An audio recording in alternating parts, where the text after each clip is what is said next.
Selamat malam, selamat hari Sabat. Kita kembali lagi akan mempelajari pelajaran sekolah Sabat kita pada triwulan ini sampai kepada pelajaran yang kedua yang berjudul Krisis Kepemimpinan. Kami akan bawakan acara pendalaman. Namun kita akan berdoa lebih dahulu. Maha besar Allah Bapa kami dalam surga, Allah yang kami sembah, kami puji dan kami muliakan. Syukur terima kasih Tuhan, Tuhan masih memberikan kesempatan untuk mempelajari firman-Mu pada hari Sabat yang suci ini. Kiranya Engkau sendiri yang akan memberikan pelajaran sehingga kami boleh menerimanya dengan baik untuk menjadikan kami lebih dekat kepada Tuhan dan iman kami lebih bertumbuh di dalam Tuhan. Mengampuni semua kekurangan dosa kesalahan kami Tuhan. Semua ini kami mohon dalam nama Yesus, Tuhan dan Juru Selamat kami. Amin.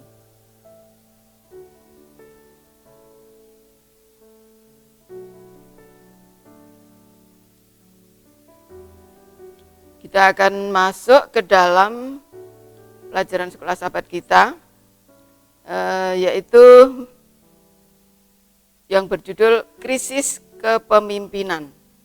Kita sudah pelajari Sabat yang lalu bagaimana keadaan umat Israel di Yehuda khususnya, bagaimana keadaan mereka, dan sekarang sampai pada waktu kematian Raja Uzia. Raja Uzia telah meninggal, dengan demikian Yehuda tidak ada yang memimpin pemerintahan kelanjutannya. Raja Uzia sombong dan tidak mengindahkan aturan di bait suci. Uzia berlawanan dengan Yesaya, raja kena kusta. Moral Uzia sama dengan moral umatnya, dan setelah Uzia mati, Allah menguatkan Yesaya. Ini adalah salah satu poin pelajaran kita pada hari Sabat dalam minggu ini, di mana Uzia telah meninggal dunia dan sekarang tinggal Yesaya yang menghadapi segala pemerintahan di Yehuda. Poin yang kedua, kudus, kudus, kudus. Yesaya yang merasa takut memikirkan siapa yang pegang kendali pemerintahan bangsanya, Tuhan memberikan khayal atau penglihatan yang sangat mengherankan bagi Yesaya, bahwa Tuhanlah yang akan pegang kendali, dan Tuhan berjanji tidak akan meninggalkan umatnya, sehingga hal itu dapat menguatkan Yesaya. Bahkan ketika Yesaya melihat kesucian Tuhan, Yesaya dikuatkan dan mengetahui bahwa umatnya yang harus suci seperti Tuhan. Itulah poin kedua yang Yesaya hadapi pada saat itu. Poin yang ketiga, kepribadian yang baru. Di bait suci hanya imam yang berhak menyalakan dupa dengan bara api. Namun serafim mengambil bara api untuk membakar bibir Yesaya, yang artinya semua dosa-dosa Yesaya telah dibakar dan diampuni, sehingga Yesaya menjadi suci dan menjadi utusan Allah. Poin yang ketiga, tugas kerajaan. Akhirnya Yesaya menjadi tugas untuk mengatur pemerintahan bangsa Yehuda, seperti Yesus mempunyai tugas untuk menyelamatkan umat manusia sedunia. Yang terakhir, pada hari-hari yang lalu, imbauan yang mengerikan. Imbauan kepada umatnya kadang selalu ditolak dan diremehkan. Namun utusan Tuhan tetap menjalankannya dengan sungguh-sungguh walaupun ditolak.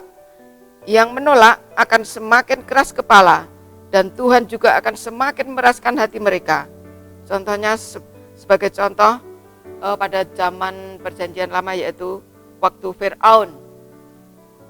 Waktu Firaun mengetahui mukjizat-mukjizat Allah, rencana Allah, tapi dia tetap menolak sehingga hatinya keras, dan Tuhan pun semakin mengeraskan hatinya juga, sehingga Firaun tidak bisa menerima pengajaran yang daripada Tuhan. Nah, itulah ringkasan beberapa hari yang lalu, dan sekarang tiba pada pendalaman. Di sini ada 4 poin yang perlu kita renungkan, yang perlu kita rasakan di dalam kehidupan iman percaya kita.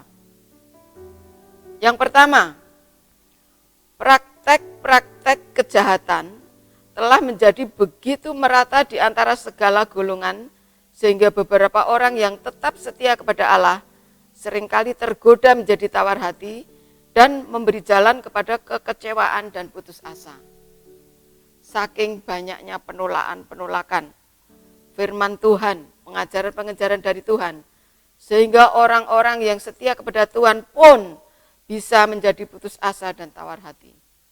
Poin yang kedua, tampaknya seakan-akan rencana Allah bagi Israel akan mengalami kegagalan, sehingga dengan demikian bangsa yang memberontak itu harus menderita nasib malang yang sama seperti Sodom dan Gomora.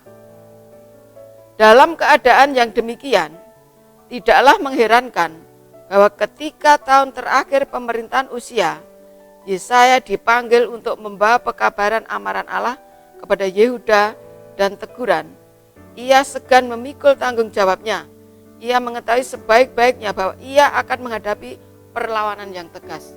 Jadi Yesaya setelah Uzia meninggal, rajanya meninggal, dia yang memikirkan dan bertanggung jawab atas pemerintahan, namun dia juga merasa takut dan merasa gentar karena dia tahu bahwa banyak orang-orang yang akan melawannya. Ketika ia menyadari dan ketidakmampuannya sendiri untuk menghadapi situasi ini dan memikirkan ketegar-tengkuan serta ketidakpercayaan bangsa itu bagi siapa ia harus bekerja, maka tugasnya tampak tidak ada pengharapan. Yesaya tampak tidak berpengharapan untuk menghadapi bangsa Yehuda pada saat itu. Poin yang keempat, yang terakhir dan yang terpenting, dalam keputusasaan haruskah ia melepaskan kewajibannya dan membiarkan Yehuda tidak ditegur dalam penyembahan berhala mereka? Haruskah Allah Ninive memerintah bumi bertentangan dengan Allah yang di surga? Luar biasa, pemikiran Yesaya sangat dalam. Apakah kalau saya sebagai utusan Tuhan, saya ditolak, saya terus membiarkan umat-umat Tuhan terlena dalam penyembahan berhala dan dalam kemurtatan? Itulah yang dipikirkan Yesaya. Yesaya sangat memikirkan bangsanya. Yesaya sangat memikirkan kebenaran Tuhan. Yesaya sangat memikirkan umat Yesaya yang tegar tengkuk dan akhirnya kalau mungkin akan dibinasakan. Namun Yesaya pada saat itu Tuhan datang dan Tuhan memberikan kekuatan, Tuhan memberikan pertolongan sehingga akhirnya Yesaya dapat dikuatkan dan dia menjadi utusan Tuhan. Di dalam Alkitab juga ada satu firman, siapakah yang bisa dan mau saya utus. Akhirnya Yesaya setelah dikuatkan dan disucikan, Yesaya bisa berbicara, akulah Tuhan, utuslah aku. Itulah komitmen Yesaya kepada Tuhan. Dan sebagai ringkasan, pada saat tidak aman, ketika kelemahan kepemimpinan manusia tampaknya sangat menyakitkan, Yesaya diberikan penglihatan tentang pemimpin tertinggi alam semesta. Ketakutan akibat kekurangannya, namun disucikan dan diteguhkan oleh rahmatnya, Yesaya siap untuk pergi sebagai duta Allah untuk melayani dunia dan memiliki sikap permusuhan.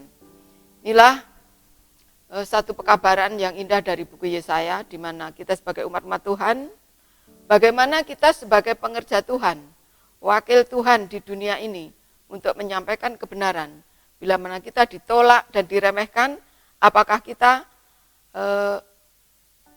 merasakan satu putus asa dan satu keprihatinan yang besar, dan apakah kita tidak mau lagi menyampaikan pekabaran dari Tuhan? Tapi Tuhan amarkan di sini bahwa Tuhan tetap tidak akan meninggalkan umatnya, dan Tuhan tetap akan memberikan kekuatan. Tuhan tetap akan menyucikan umatnya yang sungguh-sungguh mau bekerja bagi Tuhan. Untuk itu biarlah ini menjadi renungan kita sebagai umat-umat Tuhan pada akhir zaman ini. Apapun yang terjadi, seberapa kita dapat menyampaikan pekabaran dari Tuhan, bila kita tetap lakukan sesuai dengan rencana Tuhan. Kiranya Tuhan memberkati kita semua. Dalam nama Yesus, Tuhan dan Juru Selamat kami. Amin.